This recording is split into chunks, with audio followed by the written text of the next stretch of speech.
What's up, everybody? We have a pretty packed stream for you today. According to an analyst over at Wedbush, Sony and Nintendo's exclusive strategy are broken and outdated. And all cards on the table, I tend to agree. Lousy, outdated relics. They'll probably hang you, buddy. As we know, Gearbox just sold off to Take-Two. Hopefully they found their forever home, but Embracer Group did retain Gearbox Publishing, which is different from the developer side, which Take-Two now owns. So to avoid the obvious confusion that would occur, Embracer is changing the name. Saber Interactive CEO thinks $70 games are a phase. I don't know. I believe if they think they can get away with it, they will. But let's get into his reasoning and see if he expands on this. All that with plenty more sprinkled throughout.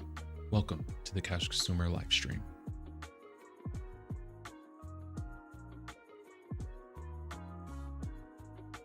I don't know.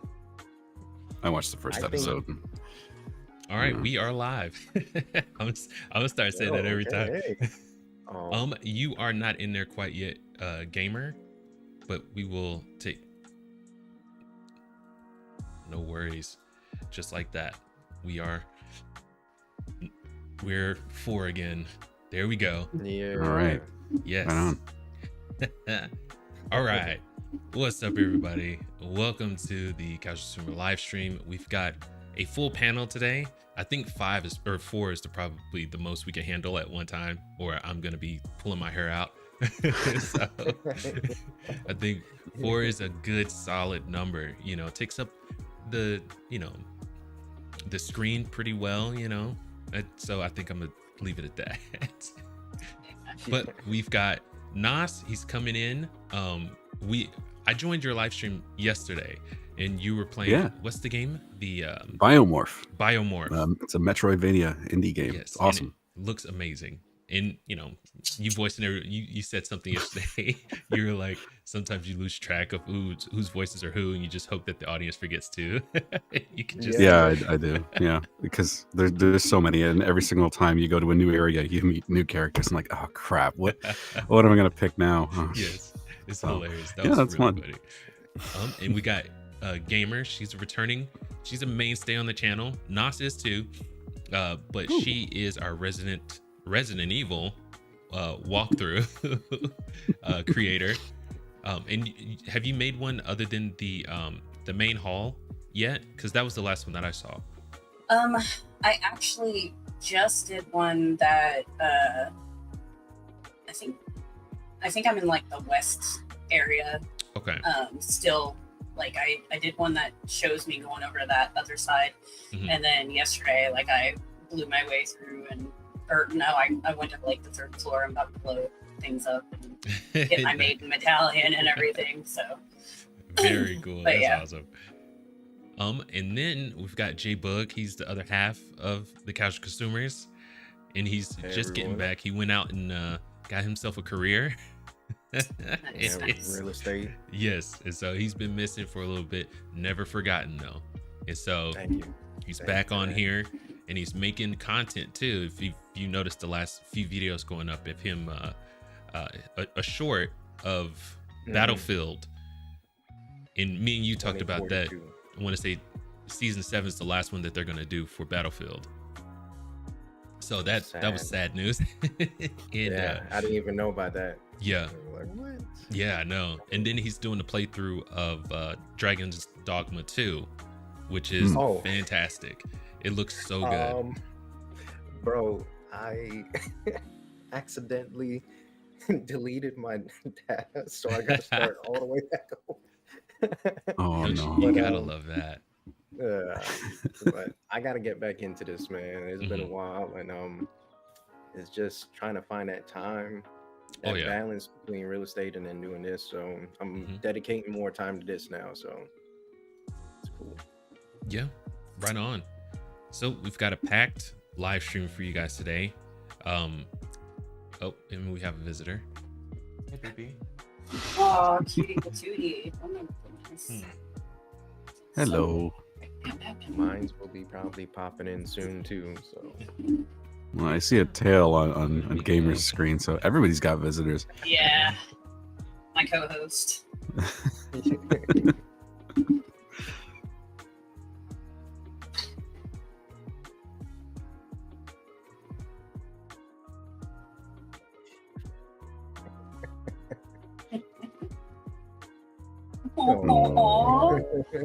Right So on. Sweet. She is gorgeous. I braided her hair last night, and like whenever they fall asleep on it, it's just Oh my like god. everywhere when they wake up. It's like I can And never it's do it so tight enough. tough. You do it too tight, and then it hurts their head, or you do it too loose, Mhm. it's just out by the time they wake up. Yeah. But Oh my god. That bed hair for real. yes. But let's get into this. I'm so sorry, guys. no worries. Oh, we, no like it. We apologize. like it when the little Those are- foxes come in. They're so cute. Yes, Those are nice fox interruptions. babies. Yeah. Yes, absolute sweetheart. Unlike this, Yeah. Oh, come That on. was cool too, though. if you could hear what he's saying. Oh, I'm there you just go. kidding. Sitting there giving us the what for, yeah. I know. He's Yeah. like, your attention is elsewhere. That is That's not okay. But so we got a chance to talk about this a little bit offline, but I don't know if you guys have seen the concept. It's more like a video, like not just the slides of, you know, pictures and stuff. It's a video of a concept art from the creator. I want to say visual director. Let me get her name so I have it right. I thought I was gonna write her name down. I didn't because I'm an idiot. Anyway, one of the visual directors. Oh, Spider-Man. it's Yuki Demers. Thank you. Oh my god. With I still have the save. article up. That's why. Well, I appreciate it. Goodness gracious. But she worked on Spider-Man Across the Spider-Verse, and if you are a huge fan of Batman Beyond, you're gonna absolutely love this. So I've got it pretty much queued up here. Let me bring it up real quick, and then we will here, as a matter of fact. Okay, let's get into the share screen, and then we'll take a look. I hope let's see. Oh, okay, so this isn't bad. I'm gonna move you over just a tad bit, gamer. There we go. All right, now we're in it. Oh, okay. Oh, I'm facing another one now. It's okay.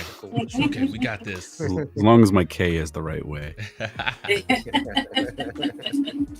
Let's see how. Okay, so I can't swing that way. I gotta, Oh no, you're fine. You're fine. I got you. You guys see the There tail we go. lights, right? Jeez. yeah. Perfect. Okay, now we're professional. Yeah. Except for the cat too. Not that Yes, cat. it's okay. Let's go to theater mode. Let's take a look. See at this. Can you guys hear that? I can No, No, that's fine. but it looks cool. Let's see. that. Do I have the? Looks amazing already. Yeah, it does have that Spider-Man kind of animation to it. I loved that they did that comic book style. Mm, there we go. Can you hear it now?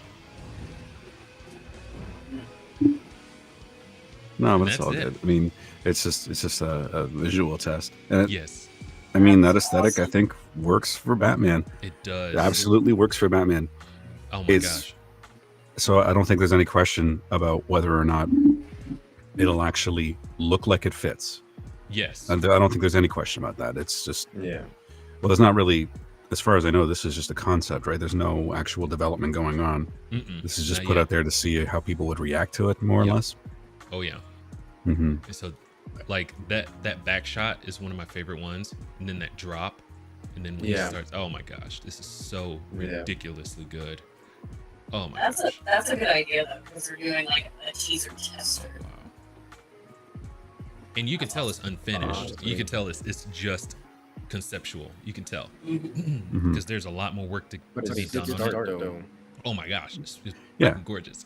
This is how you drum up interest for it. Yes. I mean, And I remember, I can't remember, it might have been at a convention or something like that, but someone was saying that there is a massive audience, a hunger for Batman Beyond.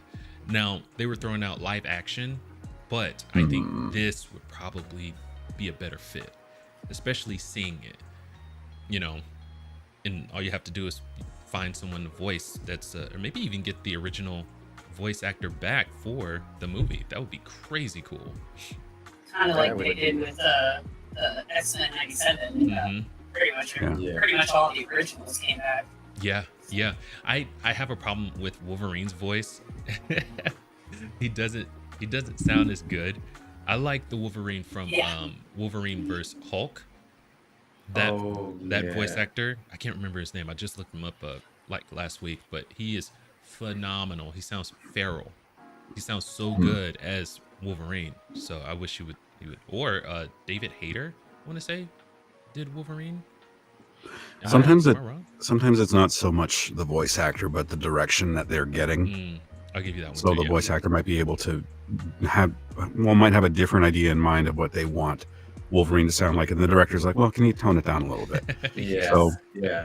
Anytime I hear a voice actor or just actor in general who just seems kind of, I don't know, flat, I'm wondering, like, well, how much of this is what they're capable of versus what the direction they got from the director? That's a very good point. Yeah, because I mean, you will see like established movie actors, and you're like, man, that just didn't hit. I know they're a really good actor, but that was just not very good acting from them. Which is surprising.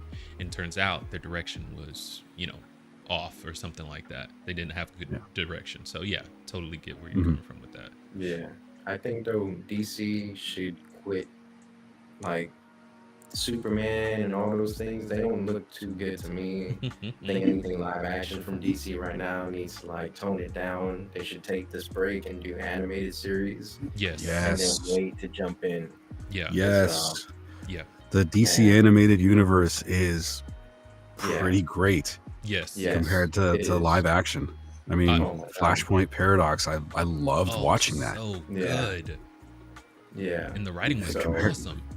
Yeah, compared especially to the live action stuff. And I think we talked about this a little bit last week, where, I mean, there's certain things that obviously you just can't do in live action. You have to, you have that problem of suspension of disbelief.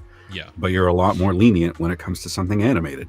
Yes. Because you're used to being over the top with animation. Yeah. Right? For something like a superhero movie, it just goes hand in glove. So yeah, I'm with you, Jay. Just stick to animated for a while. Just put the live action stuff down. It's a freaking mess. Just stop. How many different Batmans do we have? Like, just stop. Just stop for a while. I'm gonna tell you, I'm still mad that Affleck was Batman. Oh, really? I actually thought he was a good Batman. Oh, no. I hate him. And I was surprised by his performance as Batman, because yes, he did a good job. Yeah. But at the same time, I'm still mad. I'm like, really? Yeah. Like, I think the only casting that I actually liked was Gal Gadot. Oh man. You didn't like Henry Cavill? Oh. No, I loved him because I'm obsessed. You didn't like him. You loved him. Right Okay. On, No, yes. The lady. I have loved him since I watched him in the TV. So, no, he was absolutely perfect as Superman. The movies weren't perfect. Yeah. I really like Man of Steel. It gets a bad rap. I liked Man of Steel. I really did. Yeah. I did not really like Batman versus Superman because I was like, this is kind of stupid, and it's basically like one giant Wonder Woman promo. Yeah, because she came in, and it was like no reason for her to be there at all. I was just like, where did she come from, and why is she here? Oh, a sword. Okay, yeah, that seems likely. Yeah. I came here for my sword, and I just ran into this billionaire who happens to be a vigilante. Yeah. Like, Right. Ridiculous. I was like, all right, she's like immortal, but okay, so. I didn't have an issue with the casting. Sorry, go ahead, Jay. No, you go in. I didn't really have so much of issue with the casting in the live action Justice League stuff, except for Jesse Eisenberg. I didn't like him as Lex Luthor. I thought he was obnoxious. Yeah. I wanted somebody like, who am I thinking of? James Spader, for example, as Lex Luthor would have been a much better casting choice. Yeah. He's such a good film. I like. He's just got that charisma, that presence of his, and the way that he can be calm and threatening at the same time. Oh man. Well, the other problem with it is that you've got basically a teenager looking person, and then you've got Clark Kent, who is obviously much older, Mm-hmm. and they were supposed to be best friends, and Lex was older Mm-hmm. than him. Yeah. So like they kind of reversed the roles. I didn't like him as Lex Luthor either. Mm. I think DC could do amazing things, and I think the only one that I thought that absolutely knocked it out of the park was the first Wonder Woman, and I have they did really well on that one. Yeah, Mhm. that's I enjoyed it. I just didn't like the ending of the first ending Wonder was Woman. so weird, absolutely whack. It was so bad. Yeah, they threw something together there. Yeah, exactly. It felt like he didn't know how to end it, so he just kind of said, "Yeah." Burr, burr, burr. He just threw. What it if up we on just the have page. these people punch each other? Well, let's just do that. Yeah. Ugh. But I guess with Kevin coming over, the whole hope is that he can do with DC what he did with the MCU. So. Oh, that is a big ask. We'll see. That's my thing, though. I think there was too many directors in making all these different DC movies, and they kind of like try to follow each other, but then it was like an afterthought. Yeah, and it's kind of like it got all messy and Yeah, you guys are doing terrible. When they did go ahead. No, you go ahead. I want to hear what you have to say. Oh, like the difference between MCU and DC with the speedsters, where I forgot that group of Immortals, right? Or is it Marvel's Immortals? Eternals? I think it's Eternals. There you go. Yeah, the speedster on that team when she was fighting one of their own. Man, that was an amazing fight. Gotcha. Then Right they on. did a comparison to Flash slow-mo where he's just kind of running and doing his all hands. this. Yes. What was this whole thing? Like, oh man, that running was hilarious. It was. Yeah, That was great. It just made it so comical comparing the two, and then I was like, this is what they're missing on their side, their identity. They don't have one. That's they right. don't have any identity for anything really, other than Superman being overpowered and everything. Yeah. Oh yeah. I don't know. I And- think yeah, there go wasn't for it. really like Sorry. a cogent story that was being told. I mean, you had different. You said it, Jay. There was different directors, different visions, and it just kept changing.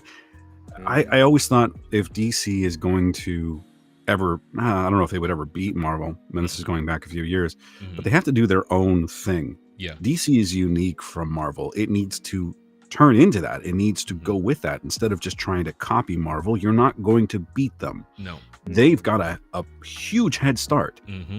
And you have what, 1-2 movies, and then all of a sudden you've got your version of Avengers, which sucked. Sorry, so bad. It did. I didn't care for it.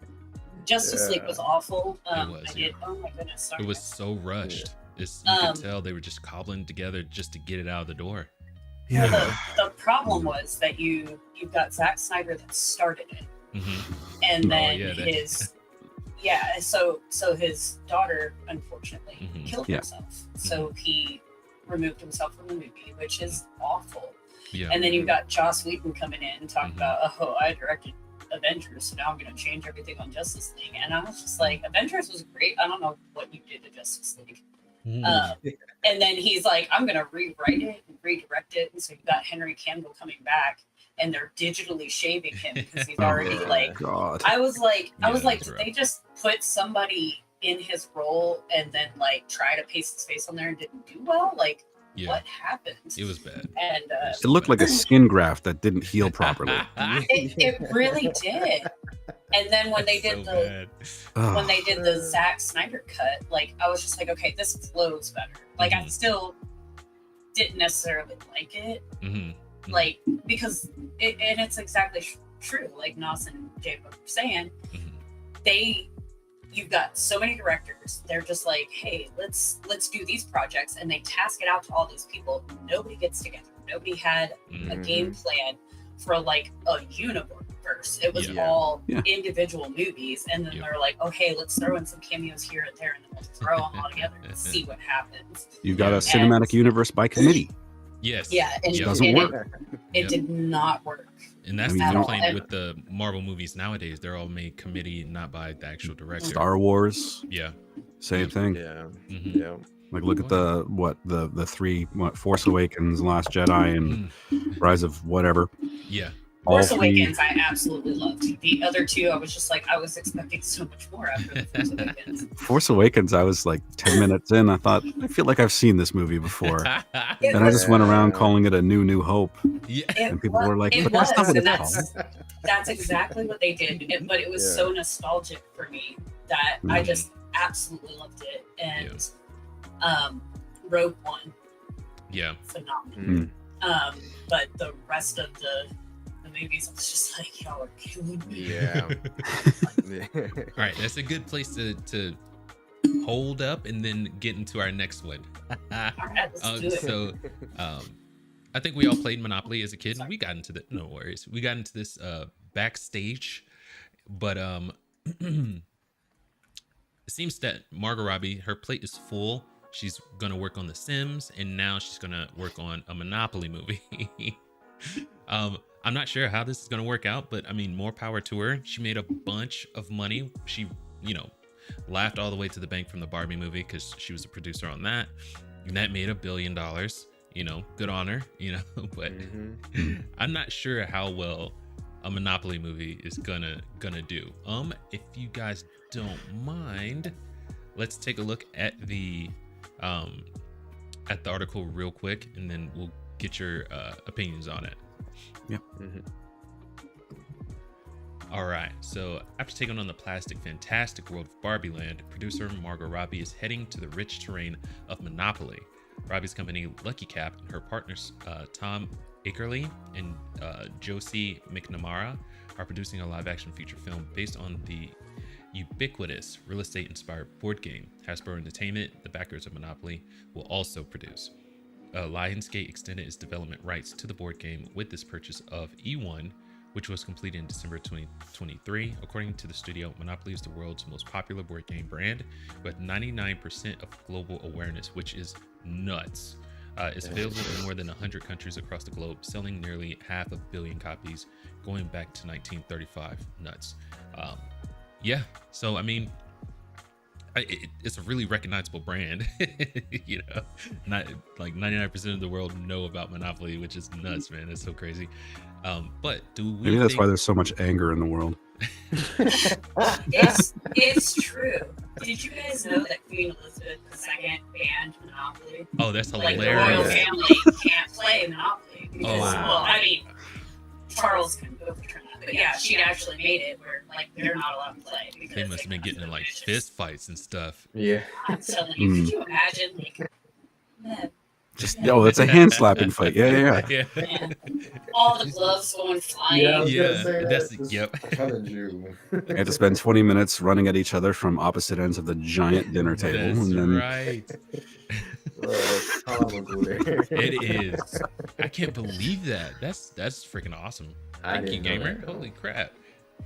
Our resident history buff too, apparently. She also had a golden bee. What? A golden what? Really? Yeah, she had a custom made golden bee, and apparently, apparently like she did like the Wii Sports and stuff like that. It's right on. Awesome. I was just like, I could picture her just all like little Wii bowling. Yeah, oh my God, yes, so cute. Right on. Won't play Monopoly, but she'll play Wii Sports. Right? Yeah. Smart. Yeah, I mean, smart. Monopoly has destroyed families. Oh yeah. Oh man, my kids wanted to play Monopoly, and I just looked at them and I said, "No, you don't. You do not want to play Monopoly because I know some people let their kids win. I'm not one of those people. If you want to win, you got to earn it because this world does not give you anything for free." That is hilarious. That's how my family is. Nice. You're my spirit animal, I think. That's how my family is. I can't do that with my kiddos. I wish I could, but I can't. My daughter cracked me up because she's a social worker.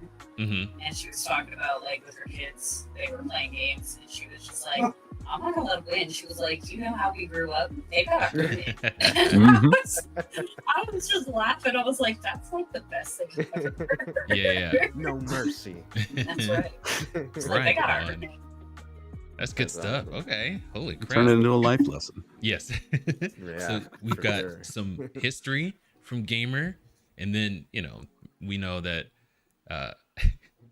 people might be fighting coming out of the movie theater after this one. So, more power to her. I don't know if this is a good idea, bad idea, but leave it in the comments what you think.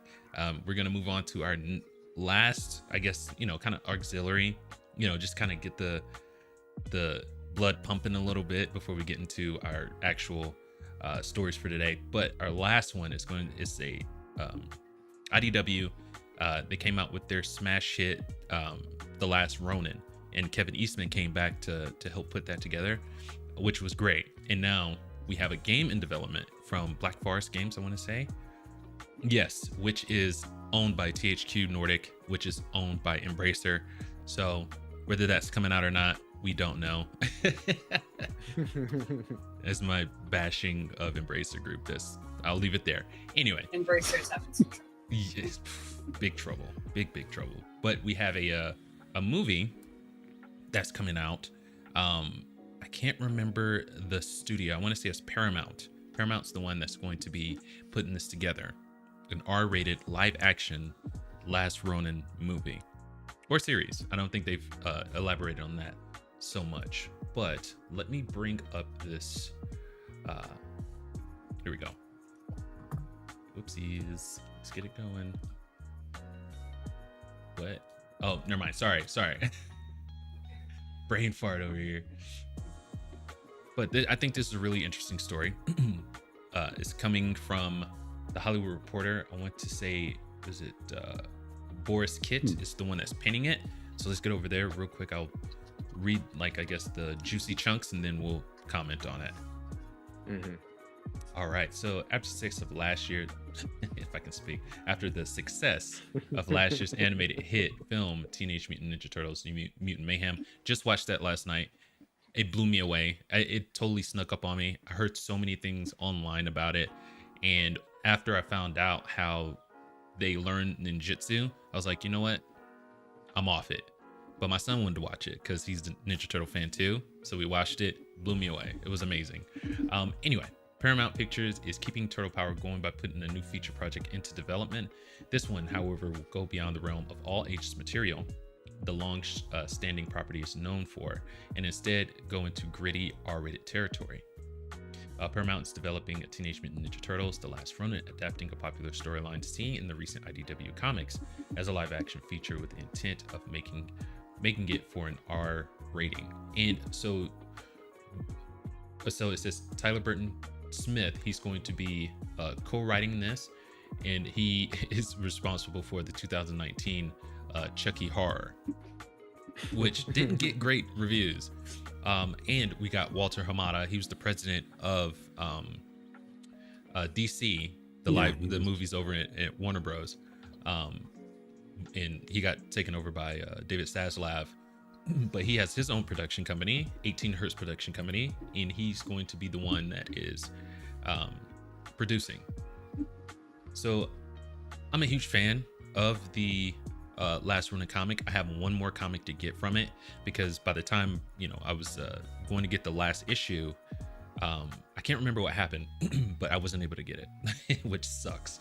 And now I can't find it anywhere, which sucks even harder. Can't wait for the game by Black Forest, but I don't know how well a live action Last Ronin movie will do. Their last attempts, other than this animated one, weren't great. I don't like my turtles being 9 feet tall. You know what I mean? So they're gonna have to really tighten it up. But how do you guys feel about that? Have you guys seen Fox Shogun, the TV series Shogun? I have. I have it on really my good. list. Yeah, I have it on my list, but I have not watched it yet. If they go down that route, I think they can be successful because it's the perfect blend of CGI, clean samurai swords play, guts, whatever. If they go down that route where they have that kind of production, I could see it no doubtedly being a success. Right on. But anything else, no. It's gonna flop. I don't really know anything about The Last Ronin. to be honest. They've got to do, like we were talking about last week, like there's a fine line with live action and making it look good. We're gonna accept over the top ridiculousness for animation, but it's got to be like a balance. Like, yes, I know you might not be able to do this, but we grew up on all the comics and the cartoons and everything like that. So, like, our generation is going to be more accepting of over the top live action, but it's got to be done just right. In my opinion, for it to work. So, I would like to see this come out, but I was thinking it would be more like a darker animation. Than a live action. So we'll just have to see. I'd prefer that. Honestly, going back to what we saw about the Batman Beyond trailer, if you adopted that art style for for a Turtles movie, that could definitely work. Because I'm just reading a little bit about the plot on Wikipedia here, and it actually sounds like, wow, this sounds a lot like Gotham City. Yes. But it's interesting. I didn't realize this was. Oh wait, I think I did know this. It was written by Eastman and Laird. I think Laird sat this one out. I don't think he came back for it, but Kevin Eastman and I can't remember the co-creator of this particular comic, but I don't think it was Peter Laird. But, it's credited on Wikipedia anyway. I know Wikipedia can be wrong sometimes, but it says Kevin Eastman, Peter Laird for story, and Tom Waltz for script. Right on. I know that Kevin Eastman and Peter Laird, they had this idea like when they were starting the series out, like way back when they first started making these comics. I know they both were contributing to the idea of, the last turtle standing, but I'm not sure if he actually worked on this one. But you might be right on that. I might be totally wrong. I'm probably wrong, but yeah. I kind of want to read this comic series now, actually. It's cool. Really good. The way that they break it up by the fall of each turtle. I want to say each issue is how each turtle falls. It's pretty good. It's pretty good. Freaking. And I was reading something about why, because it got me thinking, like, why Mikey? Why is Mikey the last one to stand? And so their idea was Mikey was a natural fighter, which pissed Raph off. Him and Raph would get into it all the time, but Mike would always kick his butt because he's a natural born fighter. And so I thought that was the reason why that Mikey was the one left standing after everything. But apparently they said Kevin Eastman came out and was like, yeah, it's just because he's the underdog. I was like, okay. All right. I mean, I can see that, but like Mikey he's naturally talented and he's a goofball. Yeah. You know what I mean? And so, of course, that's going to make Raph angry because he's got the temper anyway. Yes, yeah. But, he's very competitive. He's got to be number one. Like, that's right. Why is Leo in charge and all this stuff? So, for me, my line of thinking was the jokester's always at the end. You got to keep the funny one till the end. It's interesting in a way, though, because that was my thought. Considering like the dark nature of the story, at least from the sounds of it, and you've got a goofball that's made it all the way to the end, and you'll get this. My experience with Teenage Mutant Ninja Turtles was the movies and the cartoons. I didn't read any of the comics. I'm thinking about it now, based on what I'm seeing. But having the goofball make it all the way to the end, I know I'm reducing that quite a bit, but it kind of gives you an opportunity to see what the effect that it's had on this more or less idealistic, bright mind, right? Yes. Yep. And you get the damage and all of the weight that everything that happened has put on him. So you see the contrast between what he was and now what he's become. Yes. You could have done that with Raph, but Raph was already kind of like pissed off anyway. So it's like, how much room is there? You could have also done it with Leonardo. Yes. And have him deal with the weight of letting everybody down. Yes. And seeing what that turns him into. Yeah. So I honestly think they really could have kind of done this with anybody, but Michelangelo, in that sense, just showing the progression from one state to the other, really makes the most sense. Oh yeah. Yeah. I wanted to say something along that line, but you beat me to it. So. Dude, I was thinking spot on. Like, you got a jokester who's talented that gets forced to mature and apply all his stuff. And every loss he gets, he gains something in return. And then you get him as the last Ronin that's kicking butt. Oh, like, yeah. But Nas said it way better. Yeah. So. Yeah. Yeah. He's a wordsmith. He's in the voice. It just adds another layer to it. What was that? The Optimus Prime? Yeah, dude. Okay, dude. you guys missed it, but no. just like Optimus. You know Prime. what? Peter Cullen was one of my one of those voices you had growing up. I'm like, this is like a dad influence. Like I love hearing this voice. That's why I watch Transformers. It was Peter Cullen mainly, and Gargoyles with what the hell's his name? Keith David. Thank you. How the hell did I forget that guy's name? He hasn't been in a lot of stuff lately, and we need a Gargoyles movie before he, passes on. We need a Gargoyles movie before he passes on. We need that. Yeah. Goodness gracious. Animated. Do it animated. Animated, Yeah. And bring back Jonathan Frakes as Xanatos. I love that villain. He was such a good villain. Calm, collected. He always was like one step or two steps ahead. Always. Yeah, he's freaking like awesome. an evil Tony Stark. Yes. What? Perfect. Good night. Holy crap. Freaking nuts. All right. So I think that's a good place to stop.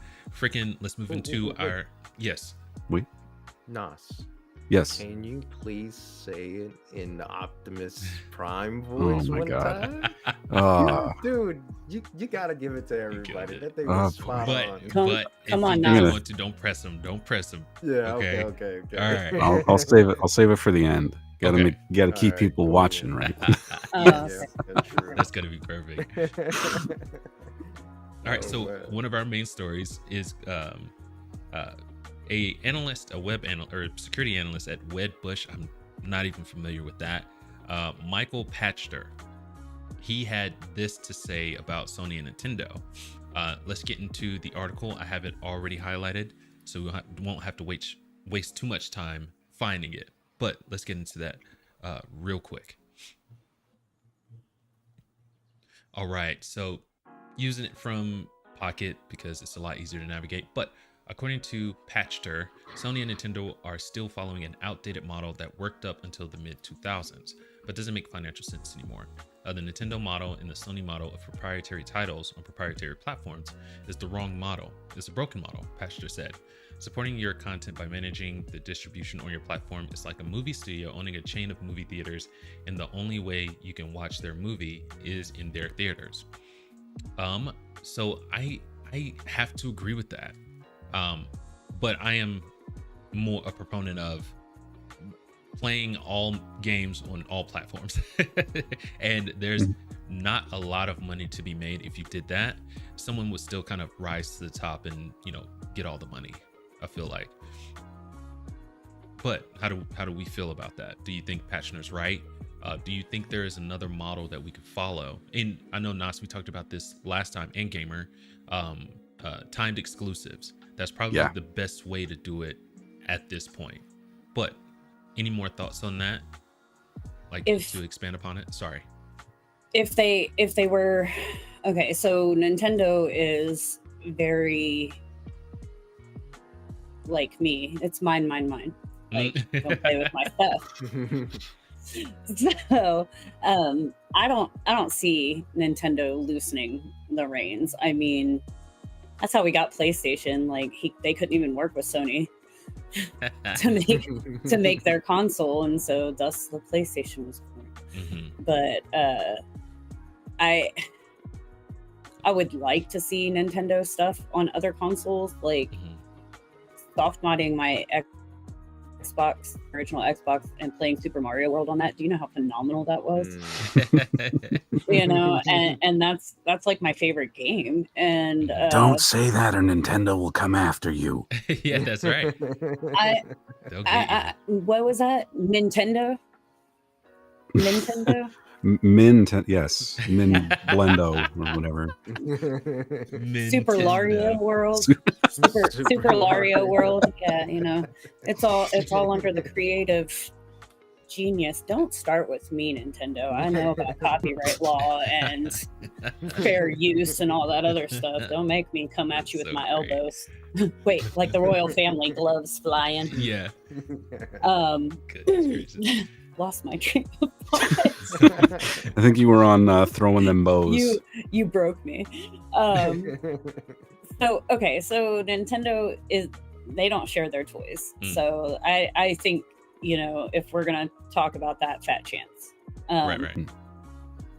I think that you do have to have exclusives, like as far as money goes, to bring people to your hardware. That's the whole thing that is keeping Sony and Xbox going, is that they have those exclusives. But I also believe that if you want to play Horizon Forbidden West on your Xbox, it's been like 2 years. Why don't we give you that?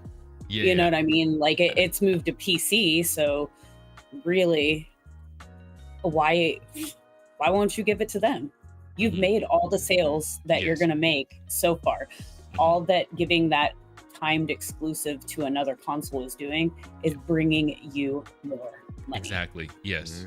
Very great point. Yep. How about a trade? Yes. Yeah. You know, like, we'll trade you one of our exclusives for one of yours. I know, right? Yeah. Could you imagine Halo, and I will give you this. God of War. I don't know about right. I don't know about newer Yes. Halo, but yeah, I'm not so sure anybody on PlayStation would want to play the newer Halo games, because I understand that the story kind of got a little all over the place with them constantly retconning themselves. I'm sure that they did, but like they did a lot of retcon where they you know, which for people that don't know, it's like, you know, retroactively changing it, you know. So they are going back and changing the story. So something people might know, okay, on Young Sheldon, like it was always on The Big Bang Theory, it was always he walked in on his dad on spring break cheating on his mother. Oof, that's tough. With a blonde woman. And so on this season of the show, since the last season, it was like one of the only things that they'd never addressed. Yeah. And it ended up that it was his mom wearing a wig. That's hilarious.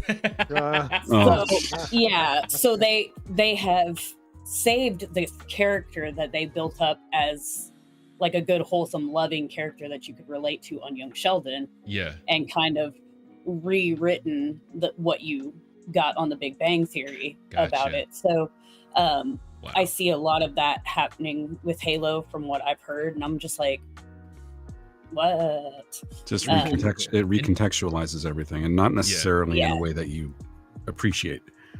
Yeah. I'm not a big Halo player, but I know like a lot of people are like, Halo this, Halo that. So I wouldn't mind being able to play Halo on PlayStation. You know. Yeah. I'd like to play it. Hellblade though, we need that. We need that on PlayStation. Don't get me started. I'm still angry. Moly. I remember me and Jay Boog, we did a video on this, and we were super excited about it. And I don't think it had came out that it was going to be an exclusive for Xbox yet. And so we were like, oh, we're super excited for this and all this and all that. And then I got to play it. It was great. So and then I know the first one or the second one. Yeah. Senua's Sacrifice. No. Yeah. So when we talked, you hadn't gotten through it yet. So you finished it? Yeah. Okay. Right on. Okay. I haven't finished the first one yet. I'm still doing that, but we talked about me doing that and trying to release it around the time the second game comes out. Yep. But I was so mad when I found out that Xbox was going to keep it as an exclusive. I almost called my little brother talking about, I need to come stay with you because he lives in Seattle. Just so we can play this game. It's like, I need a spot for a no, because I was like, where's Xbox for you? Like, where's Microsoft's headquarters from where you live? Like, There's like a lot of PlayStation games for me that had me foaming at the mouth, because I was like, man, why can't we get some bangers like that? Like The Last of Us, God of War, Horizon, Zero Dawn, or I'm not saying that one right? Yeah, right. Yeah, the first one was Horizon Zero Dawn, and then the second was Forbidden West, and they're phenomenal. Oh man, you know what? A great time to introduce a cross-platform Last of Us or moving to Xbox would have been at the start of the show. Yeah, dude, you're right. That would have been awesome. Oh, dude, yeah. Or, I haven't had a chance to watch it. Or before the second season premieres, because so many people were shocked by the show, and it got so much like mixed reviews before it, and then like that first episode blew everybody away, and they were like, "We changed our minds. We're sorry." You gotta see some things through to the end to really get the whole thing. So. Oh yeah. Well, that can either work for you or work against you. So. Yeah. True. Yeah. That's true. Yep. It's what good bad publicity isn't always good for you. You know what I mean? But we have some comments. Let's get into the comments real quick. It's they've been building up. It's John DVZ. He's back on it. Welcome. And Lord Beerus, he's back also. So let's see if I can get this right. All right. Oh. Let's move this that up works. I mean, it's chopped, but we're okay. There we go. Okay, and let's just bring this down a little bit.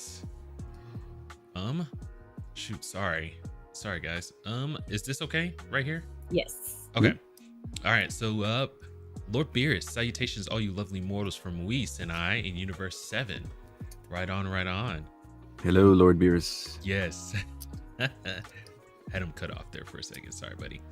And then we've got Lord Beerus again. Look at this. Fox, Boog, Nos, and the Queen are rocking the panel discussion. This is really going to be good. Right on. And we've got John DBZ. Thank you, Beerus. Great to see the team together. Everyone is doing good. Yes. Hopefully you're doing well too, John. Hello, John. Thank you. Lord Beerus, John, he's waving. Gives him a little wave. Baby Fox and Pepe Le Pew tail on Geek Screen. Pepe Le Pew, one of my favorite characters, dude, from Looney Tunes. Oh, he's so great. So great, yeah. It does feel like he does that to me every time. He'll come by and just whack the tail. Pepe Le Pew was awesome. Pepe Le Pew was that awesome, unflappable character. Yes. He's uncancelable. Yeah. You can't tear him down. No. He's just like, for sure. He don't care. He'll just he's like, I'm a lover, bro. Leave me alone. Lord Beerus again with the Batman Beyond fire emoji. Yeah, it is fire. Absolute fire. John DBZ, Knossig, I drop you a YouTube sub. Also being an indie fan, man. You have a lot of fun stuff. Yes. I appreciate that very much. Thank you. And whenever you do get a chance, John DBZ, I don't know if you're into Twitch or anything like that. Check him out on Twitch. He has the indie games over there also. He's doing Biomorph right now, and it is it looks like so much fun. It is. You should try it. Right on. Lord Beerus again. That is a great idea to dip the toes into the water. Batman Beyond is huge. The animated series and comics are great, but it needs more. Will Friedel will come back. I want to say, is that the... Wonder if that's the voice actor's name? I'm going to look that up real quick. Google. I mean, just give it a few minutes. Lord Beerus will tell you. I know. He always does. Well, I know. He's like our behind the scenes, like... He's the man in the chair. Yeah. He's the man in the chair. It's awesome. Right on. Okay. So Will Friedel, I didn't even know he was on Boy Meets, what is it? Boy Meets World. Yeah. I had no idea. He was the older brother in that. Holy crap, that's him? Yeah. And he played Terry McGinnis in Batman Beyond. Very cool. Very awesome. Huh. Look at him with the knowledge. He'll probably, Beers will probably comment that at the very bottom. John DBZ, the Batman of the future can be made just like the Spider-Man movie. That cool mix of comic book style anime, keeping it close to the TV show, it would be cool. And I am here for this. I've been starving for Batman Beyond. I haven't gotten into the comics, which I'll look them up and see if it's something I can jump into. But for right now, more animated stuff. I would love to see that. Lord Beerus, actually, I read that the Batman Beyond world with Will Friedle is coming back in that Justice League Crisis on Infinite Earths. I did hear about that too. Okay. I can't wait to see that. Lord Beerus, right on, John. My son's going nuts right now. Lord Beerus, speaking of Justice League Crisis on Infinite Earths, Hamill and Conroy will be voicing Joker and that's right. That's his actual last voice. Last time we hear Kevin Conroy play Batman, voicing Joker and Batman one last time, and he goes into it. Sorry, I took your thunder, Beerus. Those movies coming out this year. I'm so sorry. I love Mark Hamill as the Joker and as amazing. Skeletor. Just phenomenal. I'm just like, he gets that crazy stuff going great. Yeah. Oh yeah. And he does a good job in other other voicing positions too. Oh, he's just he does great. He's awesome. He's very good. Very good. Beerus, Keen will always be the best live action Batman. Clooney will always be the worst Batman. I gotta say, I have what's the guy who's in Reacher? What's his name? Oh crap! I know who you're talking about. I know. Yeah. All right, Beerus. Alan Richardson. That's right, Alan Richardson. They are tapping him to play Batman, a live action version of Batman. So, but as massive as this guy is, I think if he can tone up a little bit, he'd be the exact proportions of Batman, because they're all freaking massive in the comics. Batman, Superman, they're all freaking huge. So I think they really are at all, though, being that big. So. He finds a way. Honestly. I mean, he was trained by Ra's al Ghul, you know. So he's and he freaking beats him off. Or goodness gracious, pause. Pause. He beats them up very well. Yes, you're right. Or some other way. Yeah. Oh yeah, you got to clip that. Holy shit. Wow. Actually, I thought Alan Richardson, I think, would do a good Superman. I cannot wait to make that a soundbite. Well. Wow. Maybe an older grizzled, like him in his black suit, Superman in his black suit. I think he would do, grow a beard. I think he'd do well. I don't know. I'm not sure. I don't know about the beard. He's got a little bit of one in Reacher, and he looks pretty good with it. Yeah. He's far more handsome without it, but I can see him, pulling the beard off in Superman. I love Superman, especially when he's in that black suit. Like, I mean, in the comics, I believe it was, and I know they showed it in the Death of Superman, the animated movie. It was designed to help draw more of the sun's radiation into him to repower him. Very cool. Yeah. So, like, I can see him not wearing it all the time, because otherwise he's not fighting Doomsday or Darkseid all the time.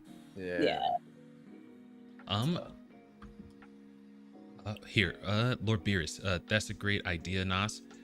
He would have been a good Luthor, and that was your comment on James Spader. Have Ultron as Lex Luthor. Oh man, he's phenomenal in everything I've ever seen him in. Yeah, very convincing. Oh my gosh, freaking in Wolf with him and Jack Nicholson, so good. Oh my gosh. Oh man, I forgot about that movie. It's so good. I was like, wait, what are you talking about? Yeah. I just remembered too. All right, John DBZ, we're about halfway through. Beerus, you can watch them now. Part 1 and 2 are out already. I am not sure which one that's referring to. Let's see. Lord Beerus, I've seen part 1. I will be watching the others when Bulma gets them. I love it, staying in character. Beerus again. There were talks about a live action Batman Beyond movie, but the Flash movie absolutely destroyed that idea. Keaton would make the perfect old Bruce Wayne for Batman Beyond, and you're not joking. That right there is the perfect for live action. Yes, if they were going to do it live action. I'm not a fan of live action for DC anymore, but that would be. I mean, you could just have him as a voice role. Yeah, because I mean, That'd be good too. unfortunately, Kevin Conroy, Right. rest in peace. Yeah. Lord Beerus, skin graft that didn't heal properly. Love that. I felt so bad for saying that.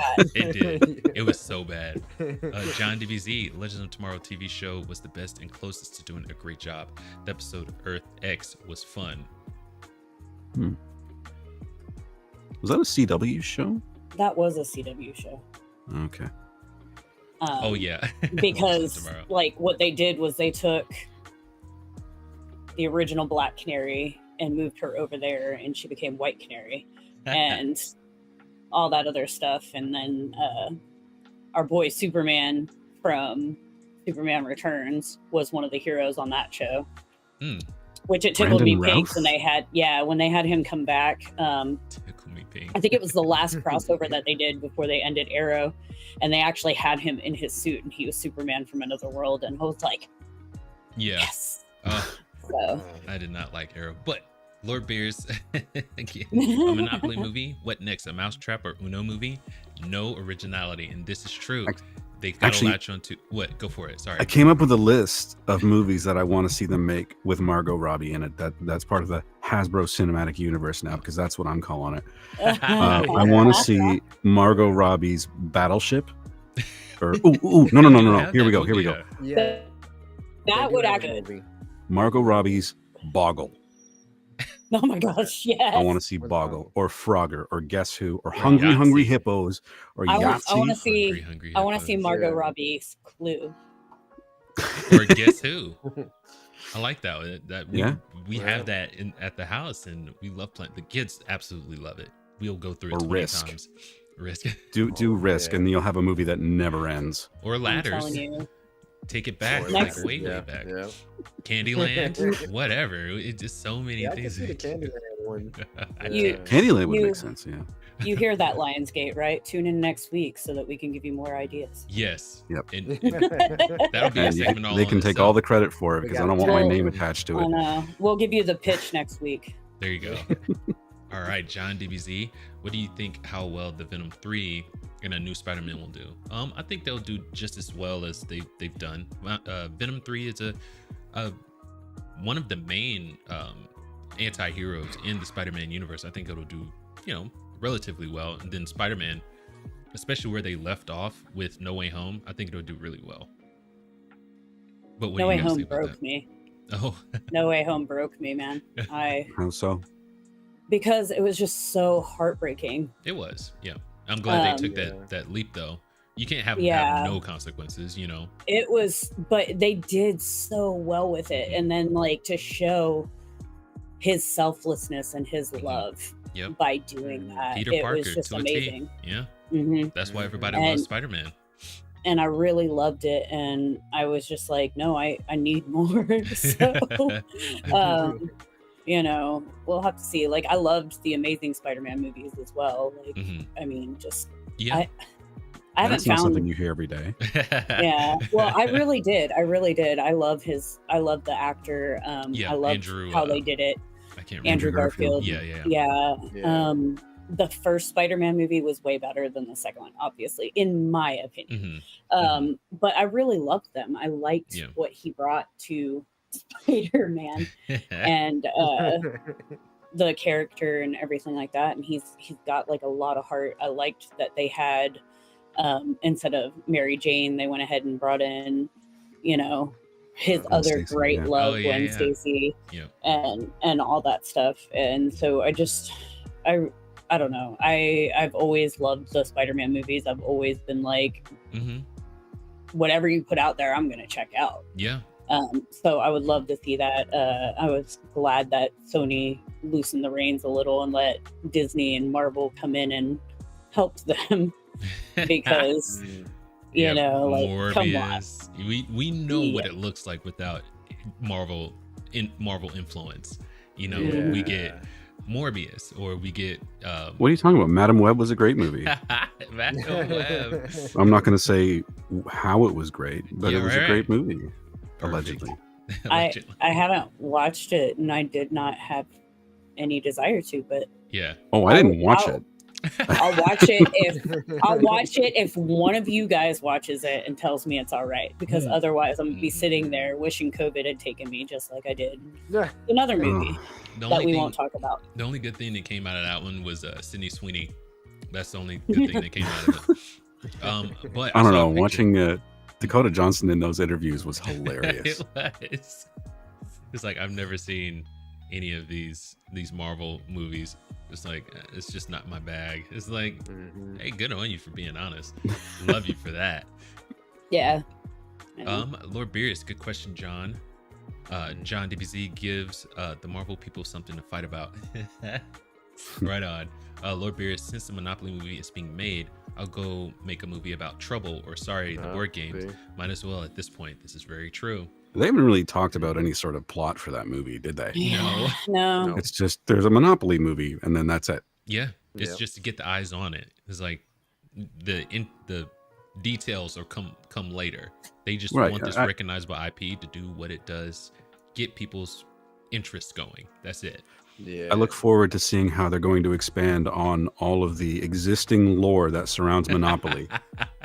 How they're going to bring the little thimble into the story, or the car into the story. It's fantastic. It's probably going to be a mess, dude.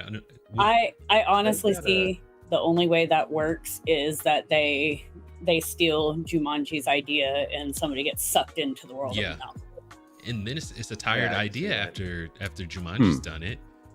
And I gotta say, I haven't seen them, but my kids love them. The Jumanji movies, I heard they're really good. And the one with Robin Williams, that's a classic in my opinion. So good. Yep, that's a classic. They did great, and I'm sorry, but you're not gonna get me to not watch a Kevin Hart movie. Right on. Right on. He gotta keep that vibe though. Yes, him and The Rock have such good chemistry, dude. It's nuts. Oh my god, they're hilarious. Have you watched Central Intelligence yet? Yes, it's so good. They're walking out of the building. It's like, what car are we taking? He throws a grenade up under it. Not that one. That's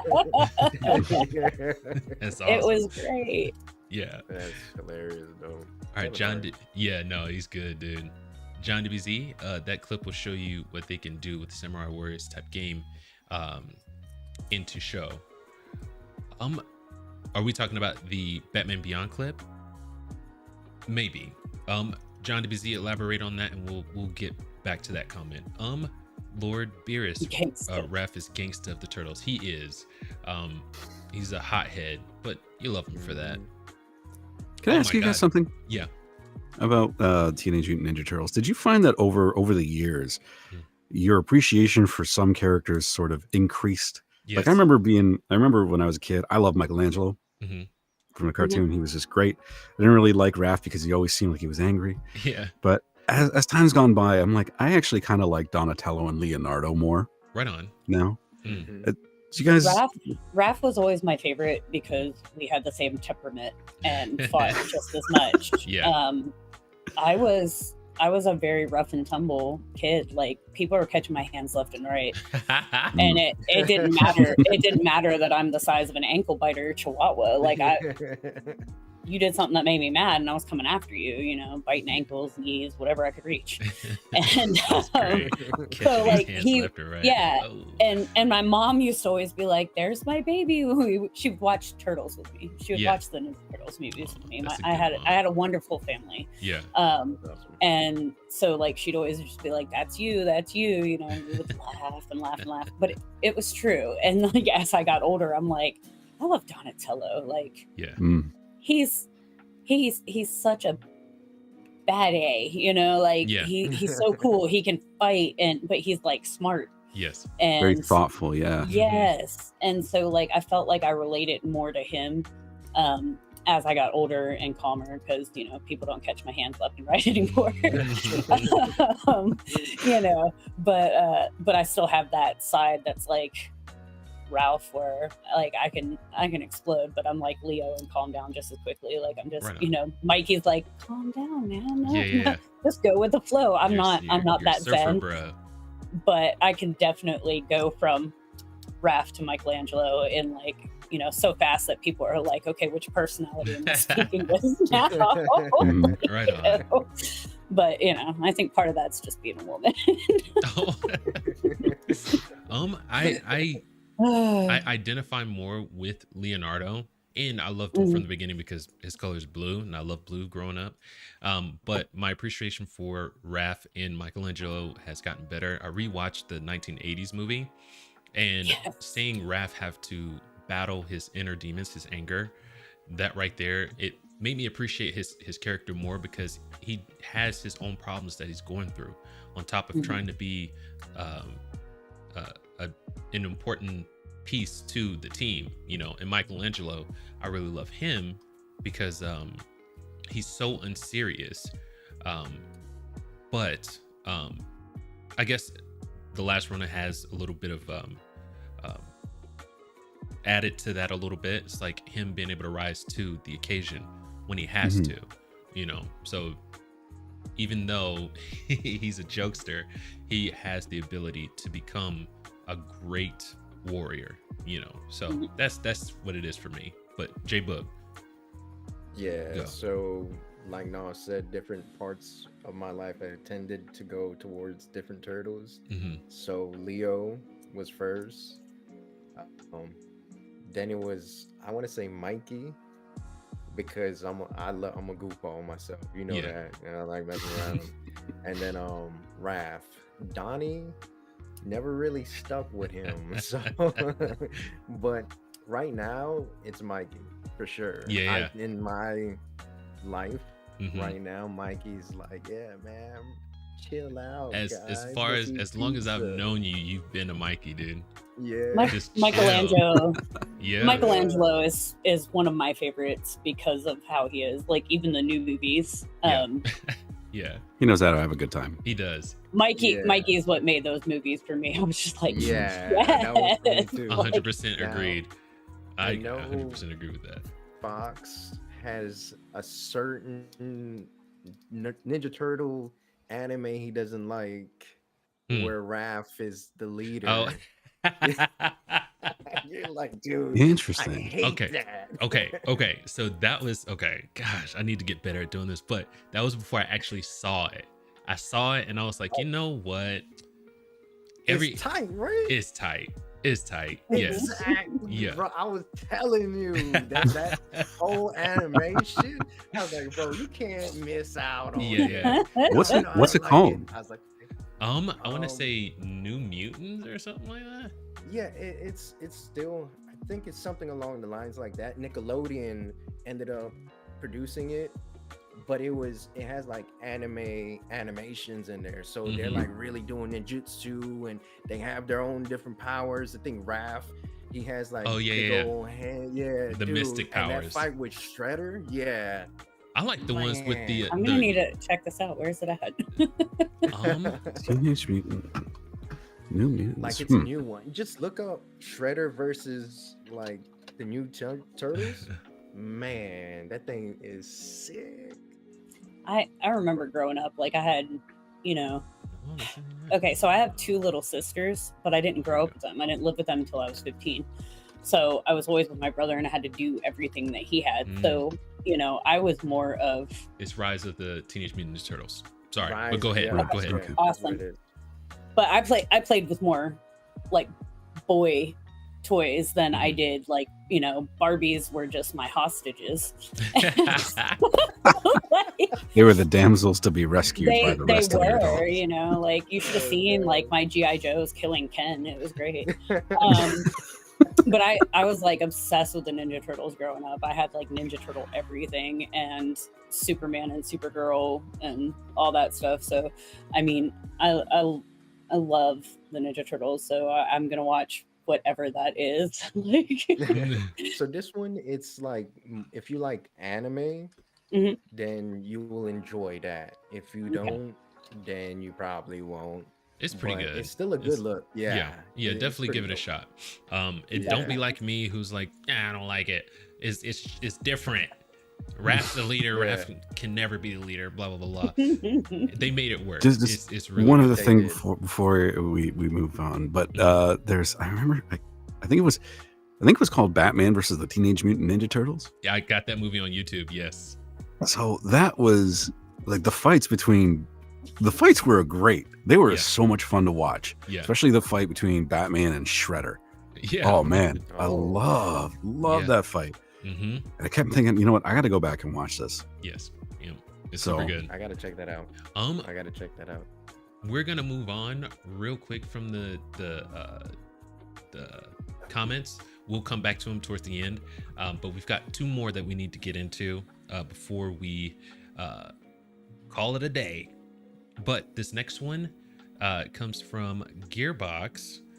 Developer side is owned by Take-Two, and the publishing side is owned by Embracer, along with other studios that Embracer retained through the sale to Take-Two. But because of the confusion, they are changing the name of the Embracer on the publisher side. So I'm gonna take a look at this article. We'll read through it real quick and then get comments on it. All right, so last month, Embracer Group sold off Gearbox software to Take-Two Interactive. The move came after months of rumors and after several other Embracer-owned studios that similarly been sold or even shut down completely. Thanks, Embracer. While Take-Two now owns the Borderlands developer, it did not acquire Gearbox Publishing, which will remain part of Embracer. Since that has the potential to get a little confusing, Gearbox Publishing has announced that it will be rebranding the company under the name Arc Games. In a statement on Twitter, Arc Games talked about the games it published in the past while teasing plans for the future. And so here's the quote. We're the same team of passionate gamers that brought you many beloved franchises, including the Remnant series, which I heard was really good, Have a Nice Death, Star Trek Online, and Neverwinter. And we can't wait to bring you even more exciting titles like Gigantic Rampage Edition, Hyperlight Breaker, and more soon to be announced games for 2025 and beyond. The statement reads. So, with knowing that and knowing Embracer's track record, you don't have to get that last part, but what do we think about this name change from not Embracer, but Gearbox? Yeah, you hate it? I'm a big Gearbox fan. I love Borderlands. I love all that is Gearbox, and then just them dismantling. I think that essence will be gone. Yeah, it's kind of like 404 when they were doing, I think 484 or 848, some kind of Halo rendition.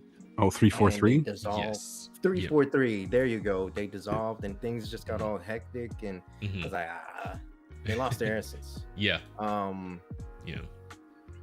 I think the same thing is gonna happen here. And me and my son actually played Rampage before in the past. Not enough traction happened. They ended up taking off the game. He hated it because they did that. Yeah. Getting wind that they actually turned it back on and making additions to it. I'm about to go and tell him when we're done, hey, let's jump back on there. Because I have like a friend that actually is playing the game. So I'm like, okay, it must be live right now. So I'm going to go check that out and see what kind of quality they have there and things like that. But I don't like it. That's my take. I don't care. I don't like it. Right on. We don't like change. You guys need to stop. Yes. Is basically what we're saying. And we're going to tag you all. And if you don't watch this, I'm going to be throwing hands. I don't like change that ends up making a product that's worse for consumers. Yes. I don't like that kind of change. Right on.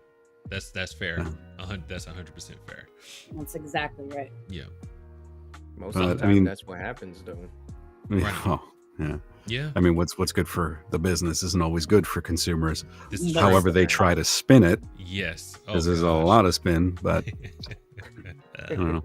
I mean, this is the publisher side, right? So I don't know if they're going to develop any games under the Arc Games title, or if they're just going to be publishing and helping out other developers. Because I think that article says that they were involved in the Triple I initiative, which is which is a game showcase for indies. Some indies, not all, like just a select group. So, I mean, if you're going to help indie games, great. I'm all for that.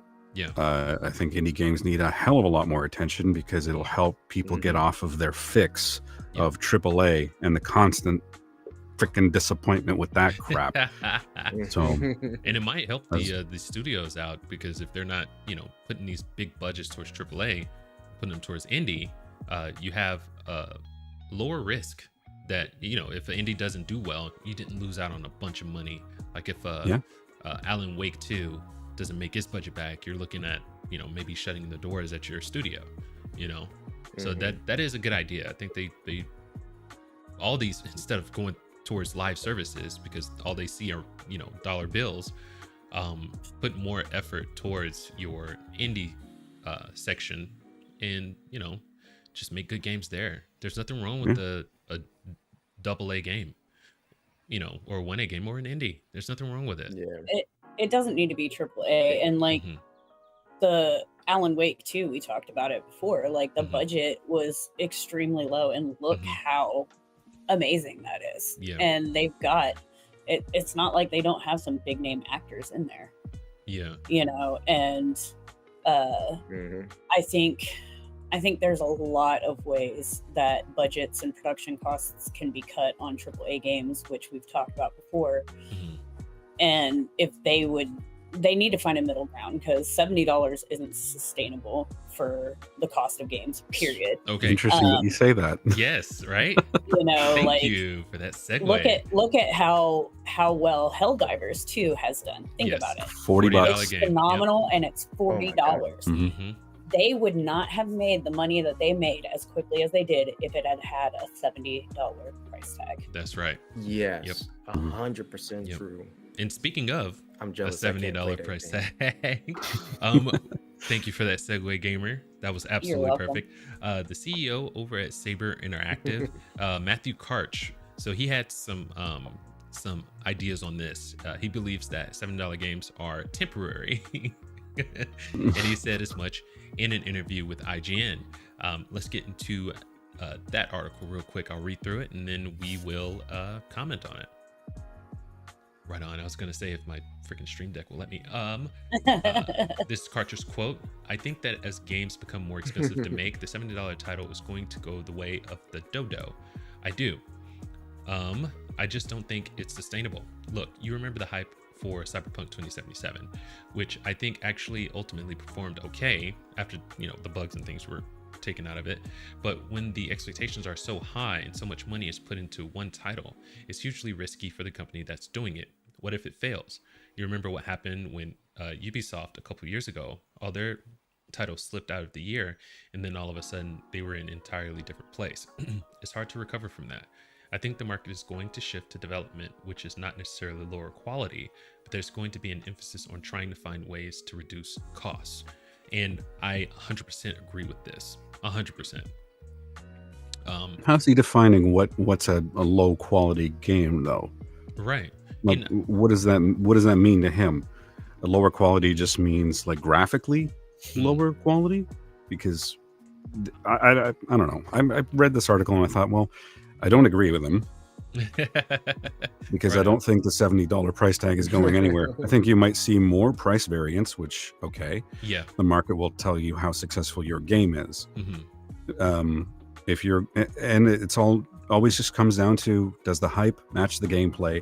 Does that match the price point? Right. If Cyberpunk had delivered to consumers what they promised, what they said they would, and they kept it at the price point that they did, nobody would really be complaining about the price nearly as much as they did, because it failed to meet expectations. Same with Starfield, same with Redfall, same with all these other games that fell flat because they sucked. Yes, very blunt. Which is true. You've got to keep, like, I don't know what he's talking about the quality. Like, I mean, you've got to have that playability. You've got to, you're not going to want to play and have like a bunch of bugs or lags or anything like that. And I'm sorry, but we've seen like indies, like Nos has. We've seen stuff like that look like AAA games. Yes. You've got these like Hellblade, the original one. That was a small studio. There's not very many of them, and they just happened to get bought out by a big Xbox company. After their success, and it just, you can do so much. There's ways to cut production costs. There's You know, like we've talked about before, like your employees do not need perks. They can bring their own donut. They can bring their own lunch, just like the rest of the world does. You know, like you know, even like if I bought my laptop to use for work, and it would only be for work, obviously, and the, you know, IT department would set it up. You'd have your sandbox, you'd have your VPN that takes you into work and everything, and you'd have your security and stuff. But I'd be able to take it home and do things with me and all that other stuff. If you tell me that you're going to pay me $3 an hour more if I have my own laptop, I'm more likely to do that than you have to go out and buy the equipment that I need to use. Or you can get with computer companies like Dell or Apple and be like, hey, what can we do to get these computers and these machines at this price for this? You know, they already have to do it to a degree anyway, but you can call up Dell and be like, hey, let's get some Alienwares and do it, you know, this way. And what costs can I get?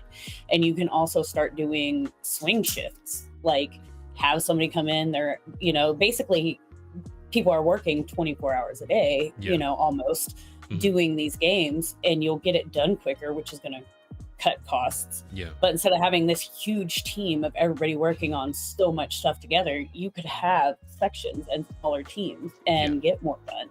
There's plenty that these companies can do, including, you know, not being like Epic and having servers that you're paying for that you don't use at all and didn't even know about. Like, their CTO needs to be fired over that one. I'm sorry. But there's so much you can do to reduce the production cost of games and, you know, lower those price tags. I mean, $70, that's a deluxe game price to me. You know, you can't. The new Star Wars game, I'm sorry to interrupt, but the new Star Wars game, the deluxe, is going to be $130. That's crazy. But continue. Sorry. That's sorry, stupid. Well, they spent 15 years at $60. And then in 2020, they launched the next gen systems and that $10 price increase. And it's just like, how have you been performing? You know, think about it. Like how many, it's not just the pandemic, but how many layoffs have they done? How much money have they lost? Well, in addition to that, there's also been the move away from physical distribution. Yes. So all of that extra money, where's that going? Especially for those ones that aren't live service, they don't have to pay for servers. That's just single player, and you know, charging $70 for a digital release. I think that's they're robbing you. That's robbery. They are. Oh yeah. And well, it happens because people put up with it. Yes, they do. Yeah, and the more that we spend on these games, the more that they're going to continue to charge. Yes, 100%. But like, just a few comments on that. I'm sorry, Bug, but I think that it is temporary just because economics will flatten that out. A lot of these AAA games, you know, from their performances and the fact that a lot of people can't afford to buy a game once it comes out at a $70 price point, economics will take care of that. I think that's what's going to be put in these companies' hands is how do they reduce costs for themselves. That's one of the things, that's a big thing they need to worry about, instead of, you know, passing that on to the customer via $70 for a game. But the less people buy a $70 game, which I don't know if anybody's buying a lot of $70 games as soon as they come out. They're waiting till they get on a reduced in price or a sale or something like that. So I think the market as they should. Right, exactly. And I think the market is telling these companies, hey, $70 is too much. You know, you're not going to make this money back if you don't reduce your production costs and make them cheaper. You know what I mean? And we have good examples. If you've got a crap game, you're not making your money back. But like Dragon's Dogma is even more expensive, and that's got rave reviews. I think it was like, it's like $95 Canadian. So I don't know what that translates to American money. Yeah. I think the Canadian, like for like if it's like $11.99 here, it's going to be It's like more. $15.99 in Canada. Yeah, there's so the Canada tax. Yeah. But think about it. You know, like Fox was saying, think about it. You know, how much have you seen recently? Like, I don't normally see them on sale before they come out, except for Alone in the Dark, which I think the reason that they had it on a lower price was because they kept having to push it. So like it wasn't, they had already had it reduced before they even released it. But if you're looking, like, you know, I check the PlayStation Store a lot and GameStop and stuff like that, just because I'm always trying to find sales. And I'm noticing these new games are like very quickly becoming discounted very quickly, even if they seem successful and stuff like that, because I think that they're learning that, you know, the $70 isn't going to be sustainable, because you're seeing these sales on these big names relatively quickly compared to the past. And so I think they're already starting to notice it, but they're just trying to hang on with that money and that greed. I think they're fighting it, and they're just hoping that the $70 can stay. But I think that they're realizing that it's not going to, because of how quickly they're discounting pretty much every game that's out there now. So it might not be temporary in a sense. Oh, go for it. Sorry. I'm so sorry, Jay, but go for it, bro. I'll be honest. You're good. I think there's a delay on my side. I think everybody is playing a game, so they're taking away bandwidth from me. But I have had Game Pass for years, and I think the last time I ever bought a game full price was Grand Theft Auto 5, and that was for like Xbox One. I was gonna say, which version was that on? 360? Yeah. It's been on the last 3 gens. And still going strong. Yeah, it has. For real. That's amazing. I can't wait for like the new one. But other than that, Dragon's Dogma was the only other game that I've ever spent money on, and I regretted it. But I was like, you know what? I love playing the older game, so this should kind of be the same thing, and it's gonna be okay. So that's the only justification I had. Other than that, I spend money on Game Pass. I play whatever games they have there, like Evil West. That's a low-key good one right there. Right on, dude. Watch me. I'm gonna start streaming that on Twitch. Good deal. Right on, man. Evil West. All right. But let's get into the finish out the comments, and then we'll get our last thoughts on and just pick a topic and, you know, have at it. But let's get to the comments real quick. We'll run through these. Fox laugh emoji. I have no idea what that's in reference to. John DBZ, the actor who played Nightwing in the Teen Titans TV show, would be good for a live action role if they try it. Lord DBZ, Hasbro Cinema Universe. Nas is bringing the jokes. Yes, he's very funny, dude. Lord Beerus, this Monopoly movie will make me say to the producers, go directly to jail and do not collect $200. Yep, I had the Monopoly pun. Thank you for doing that. Keeping it lively, man. Lord Beerus again, don't let Geek fool you. She's feisty, but gentle as a lamb. We know.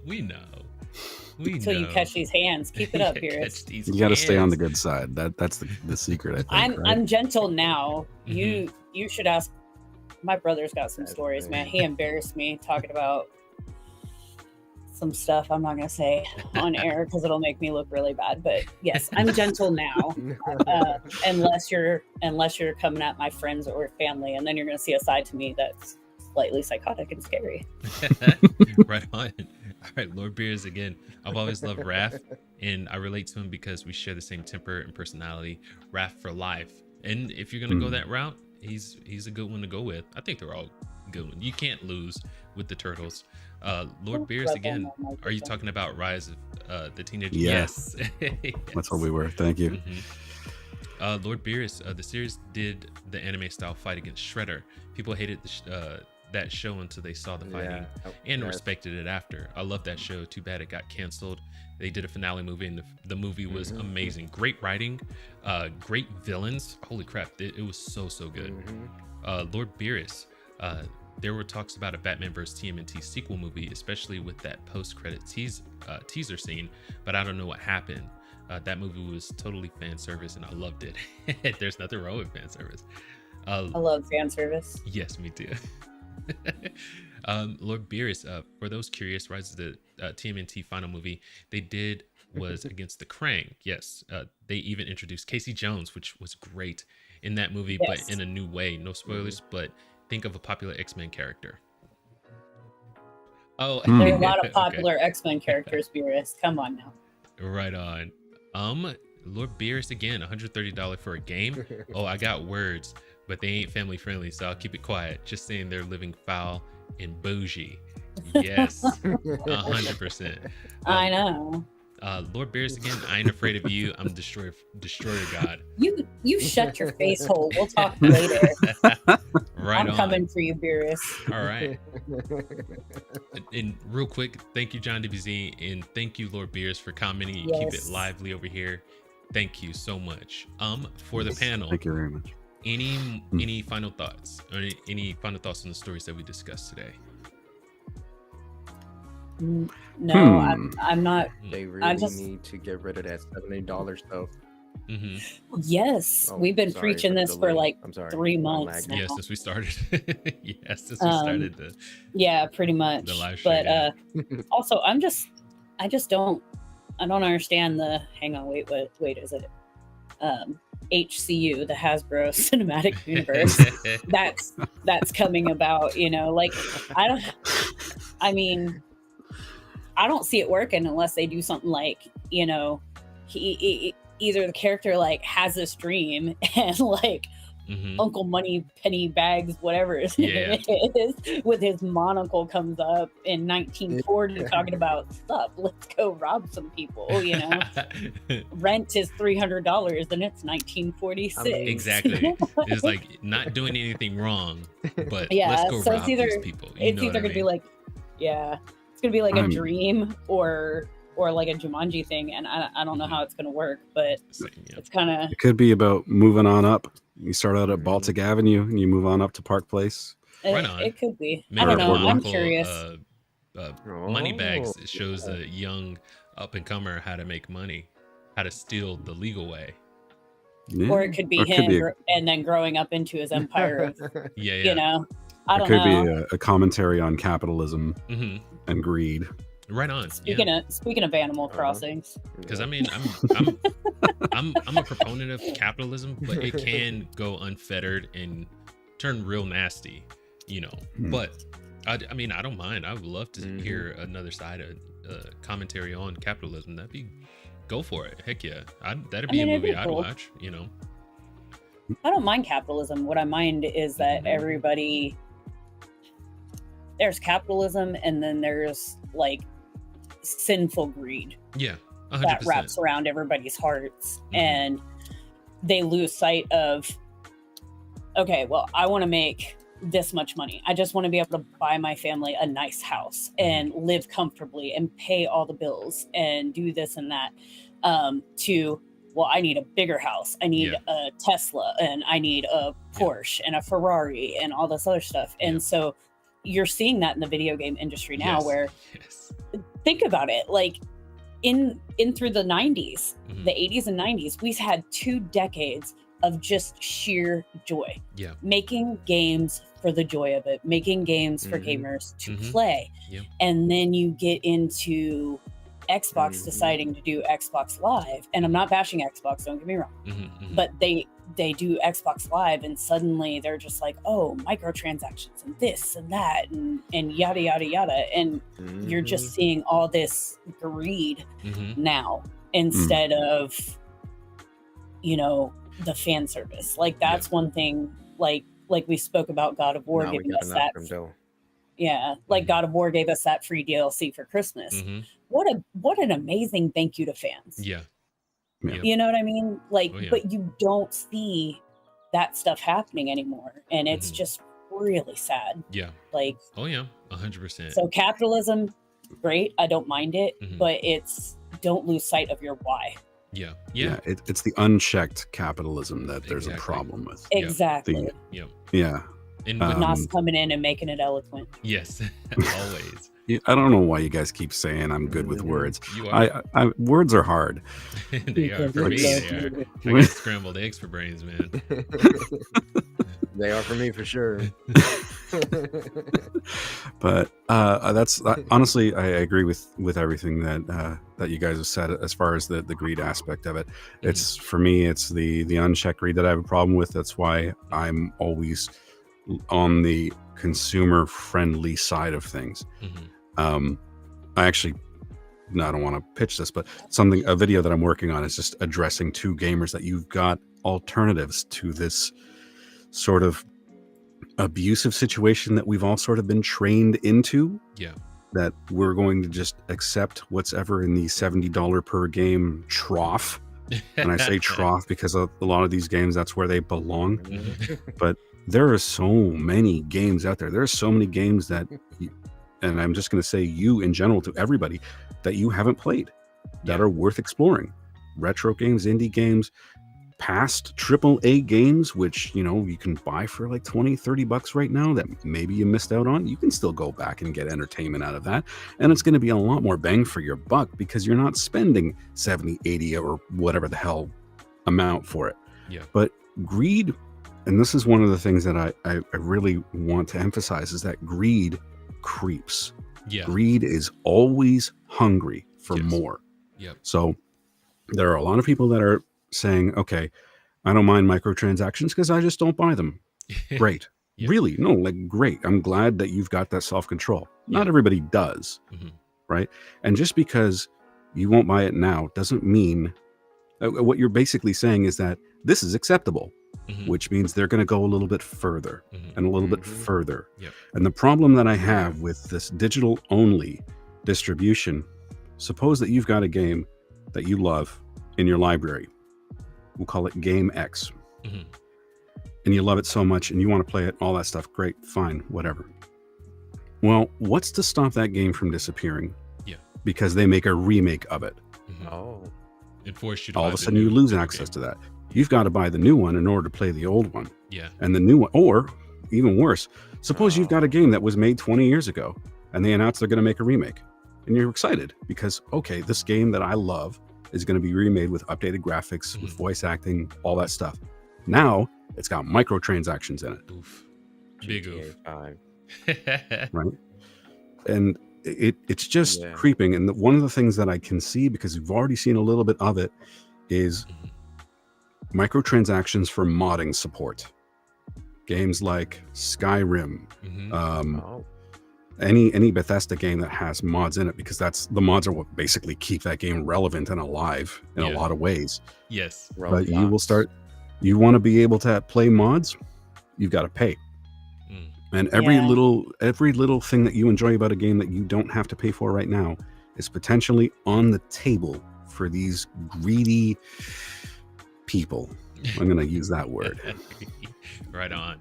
All right. So just because I'm cutting anybody off for the lag. Oh, okay. Nope. Shit. No, wait. Don't say anything. So Roblox, right? I'm trying to time the lag with you guys talking, but Roblox is one of those micro transaction things. My daughter accidentally spent $100 on what? We don't know. And we asked her, I was like, yo, what did you spend $100 on? She's like, I don't know.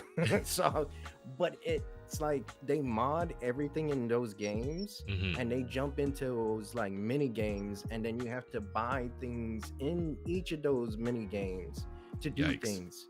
And it's like a constant, like, in your face. You're training these kids from young to accept, like, oh, I gotta buy this, I gotta do this to like play. They'll run into a brick wall whenever they have to pay for their own stuff, though. So that's how they're getting them. Yeah.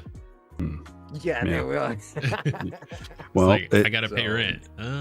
You're training the next consumers. Yeah. Exactly. And you're also think about it, those loot boxes and everything else, hey, we're training little gamblers. Yeah. I mean, unfortunately, think about it. It's unethical to do that. Yeah, and trust me, I've had a lot of moments where there's been spending going on and all that other stuff, like Fortnite, Roblox, everything. My son has been banned from games many times. Oh yeah, whether it's an accident or not. Like So microtransactions are just absolutely greedy and ridiculous, and I hate it. Like there should be a way to realistically earn in-game currency in addition to being able to buy it the way that it originally was, and it wasn't like it'll take you 333 years to get this amount by trying to earn it in the game. So we've done this to force you to do these microtransactions, and it's just absolutely criminal.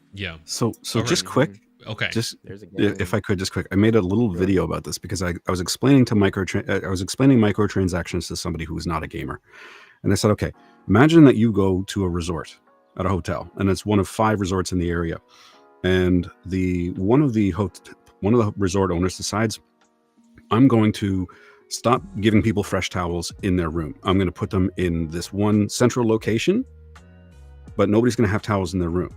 They can go there and they can get the towels if they want, or they can pay money to have the towels delivered to their room. What actually does that cost the company? Not a damn thing. It actually saves them money because they don't have to have less personnel there to deliver the towels. Like, let's just say for that example. So all of a sudden that hotel owner starts making more money. And the other 4 hotel owners are like, well, why don't we do this? And then everybody went along with it because nobody seemed to mind, because everybody's still having a good time. But then it's just a matter before the next thing. Maybe you don't have toiletries. Maybe you don't have a coffee maker in your hotel room. And next thing you know, you're paying exactly the same money for something that's been gradually stripped down to the bare minimum. And anything else that you want to enjoy, you got to pay over top for that. Airlines. Yeah.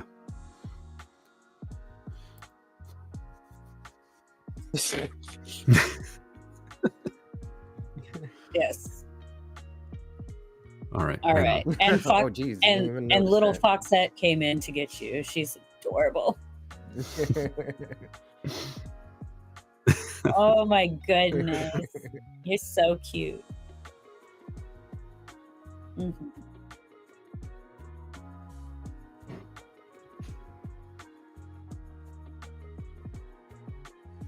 course. All right. Everybody have a great weekend, and thank you so much for tuning in. Thank you, John and Beerus. We really, really appreciate you. Yes. And everybody else. It's just that we interact and talk with them a lot more. Hi, cutie. Hi.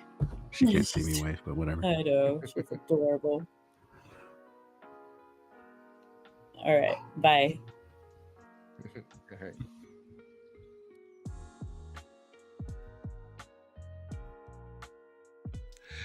First and foremost, I want to thank our panel for showing up.